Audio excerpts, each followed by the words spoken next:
সবাই বলেন, আওয়াজ দিয়ে বলেন, মহব্বতে বলেন, সুখ শান্তির মালিক কে? শান্তিদাতা কে?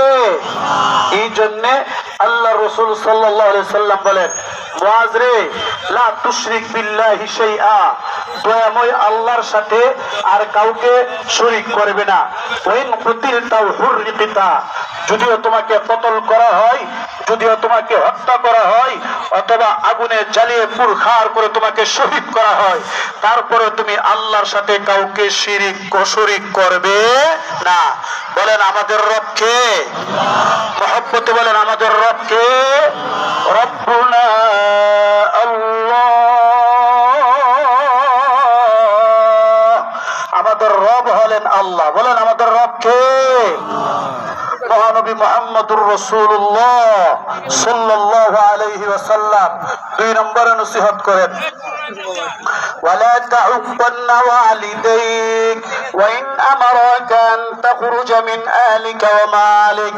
হে মুআজ ইবনে জাবাল রাদিয়াল্লাহু তাআলা আনহু, তোমাকে শিক্ষিত বানালো, তোমাকে প্রতিষ্ঠিত করলো, তোমাকে অ্যাডভোকেট, ইঞ্জিনিয়ার, মাস্টার, ডাক্তার বানাইলো, সেই মা বাবার সাথে তুমি কোনোদিন নাফরমানি করবে না।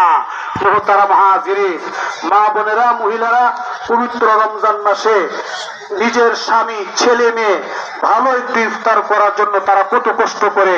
প্রচন্ড গরমের মাঝে যেই সময় পুরুষেরা ঘুমাই থাকে, সেই সময় মা বোনেরা ঘুম থেকে উঠে শেষ সাথে রান্না করে, যে সময় পুরুষেরা বাজারে, হাটে, সড়কে, মাঠে ঘোরাফেরা করে, ওই সময় মা বোনেরা প্রচন্ড গরমে রৌদ্রের তাপে চুলার কাছে দাঁড়াইয়া ওনারা ইফতার বানায়। ঠিক কিনা বলেন?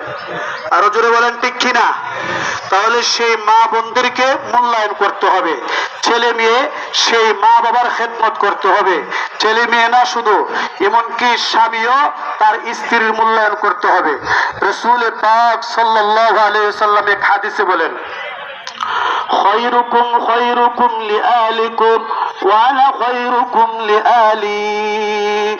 এই সাহাবীরা আমার, তোমাদের মাঝে ওই ব্যক্তি সবচেয়ে বড় শ্রেষ্ঠ, সবচেয়ে বেশি দামি, যে তার স্ত্রীর কাছে ভালো।